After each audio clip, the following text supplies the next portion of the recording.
Bienvenidos amigos a una nueva edición de sus tertulias parlamentarias. En este momento tenemos como invitada a la congresista Alda Lazo, presidenta de la Comisión de Defensa del Consumidor del Congreso de la República. Y también tenemos con nosotros al doctor Crisólogo Cáceres, vicepresidente de ASPEC, organización encargada de la defensa de los derechos del consumidor. Congresista, ¿qué novedades tenemos justamente sobre los derechos del consumidor? Estamos trabajando muy fuerte en la comisión con esto del nuevo Código del Consumo. Yo creo que en el mes de julio el presidente de la República nos dio una sorpresa grande porque habló por primera vez dentro de un mensaje presidencial acerca de los consumidores.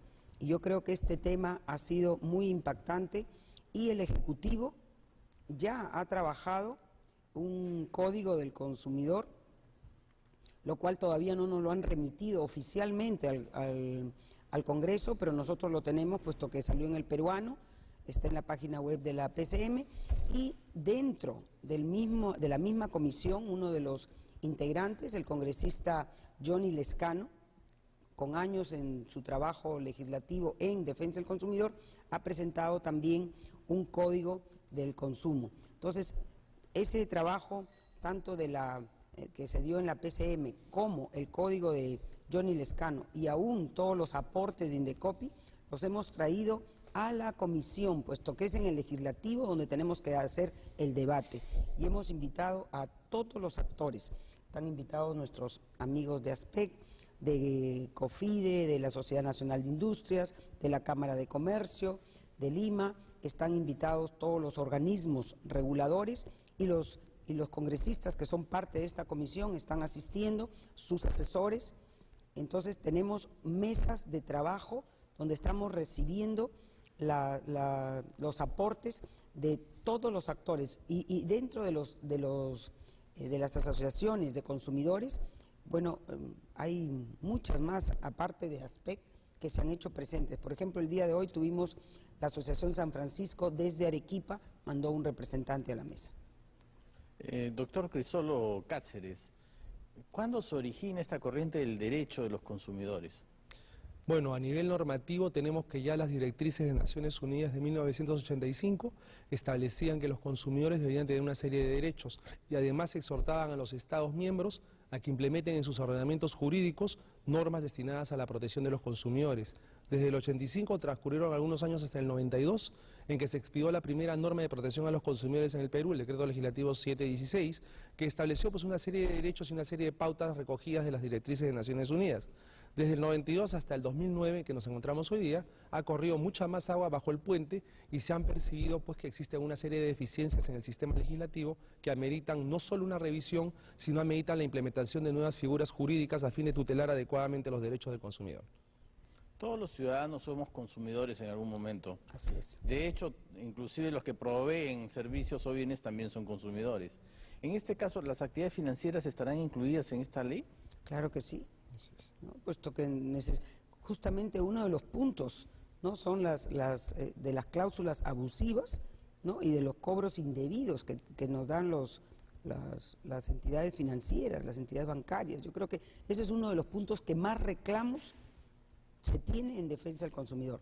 Aquí en el Congreso de la República tenemos un módulo de defensa del consumidor donde recibimos y tomamos el pulso de todos los problemas donde más el consumidor tiene este tipo de abusos y de cláusulas abusivas, ¿no? Y donde más vemos el problema es justamente en las tarjetas de crédito, en los problemas en los bancos, ¿no? Que yo creo que ASPEC tiene pues una... Sucede exactamente lo mismo. El rubro más quejado, como dice la congresista, mira que coincidimos, tanto en el Congreso como en ASPEC, es servicios bancarios y financieros. La gente se queja notablemente de ellos porque existen muchas modalidades. Como dice ella, contratos que contienen cláusulas abusivas, prácticas bancarias abusivas, comisiones que son absolutamente injustificables, como aquella comisión que te cobra el banco, por ejemplo, de conteo de billetes de baja denominación, es decir, en el banco te cobran, si pagas con billete de 10 soles, hasta el billete 30 pagas, no tienes ningún problema, pero a partir del billete 31 te cobran 15 centavos por recibirte el billete, lo cual es una cosa absolutamente disparatada. Entonces, por eso se ha creído conveniente implementar dentro del texto del anteproyecto del Código de Consumo un capítulo dedicado exclusivamente a servicios bancarios y financieros, ¿no? Y de las cláusulas abusivas ni qué decir, porque se ha considerado conveniente proscribir, desterrar todas aquellas cláusulas que impliquen una exención de responsabilidad por parte del prestador de servicio. Es decir, el prestador de servicios no puede sustraerse de su obligación de brindar un buen servicio. Y decir, si salen las cosas mal, a mí ni me mires. Eso es una de las innovaciones que trae el Código del Consumidor y lamentablemente es una innovación a la cual se oponen muchos sectores del empresariado. Lamentable.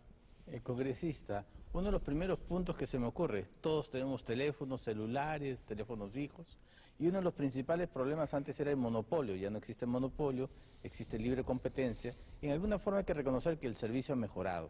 Pero a pesar de todo se dan irregularidades. ¿El servicio telefónico estará incluido en la ley? Claro que sí. Estamos también porque somos usuarios y necesitamos también que la ley contemple, ¿no?, de que debemos ser protegidos como usuarios de todos los abusos, ¿no?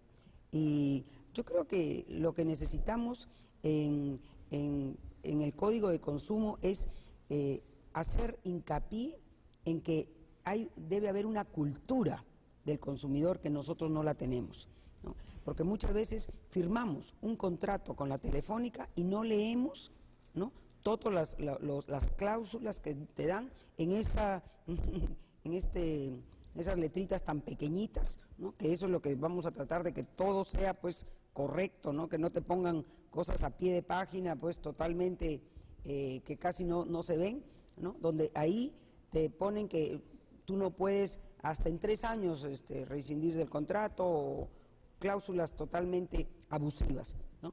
Yo creo que necesitamos tanto de los consumidores comenzar a tener una cultura. Entonces, para poder tener esa cultura, para mí el Código de Consumo lo que nos está hablando también un punto muy importante es la educación, porque tenemos que educar desde nuestros niños. Nuestros niños tienen que saber que tenemos derechos, que tú no puedes firmar un contrato sin antes haberlo leído, que tienes que saber cuándo vence un producto. Todo eso lo tenemos que llevar desde la niñez. Y yo creo que el Estado, una política del Estado de defensa del consumidor también es educar desde niños en la currícula, en los colegios, debemos educar a nuestros niños y que no digamos, cállate la boca, ¿no? O sea, muchas veces a nosotros nos han acostumbrado en casa, tu hijo te dice, mamá, esto me ha salido mal, ya pues tranquilo, tú lo tienes que haber malogrado. No, ¿por qué?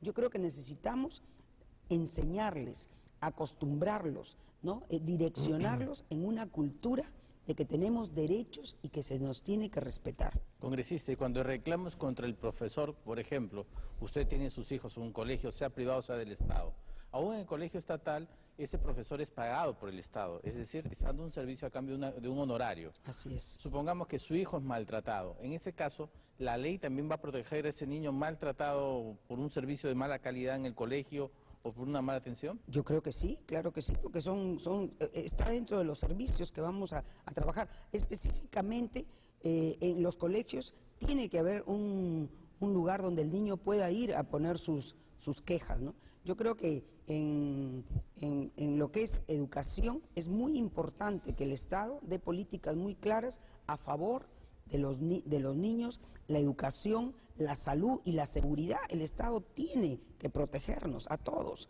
¿no? Y si un niño recibe un mal servicio de un profesor, tiene que haber un canal donde él pueda decir que lo han agredido, están realmente violentando su dignidad, ¿no? Yo creo que eso es importante, ¿no? Doctor Cáceres, las universidades privadas en teoría no tienen fines de lucro, pero lamentablemente hemos visto que sí son unas actividades lucrativas, sobre todo en los últimos tiempos donde han surgido tantas universidades privadas al mismo tiempo.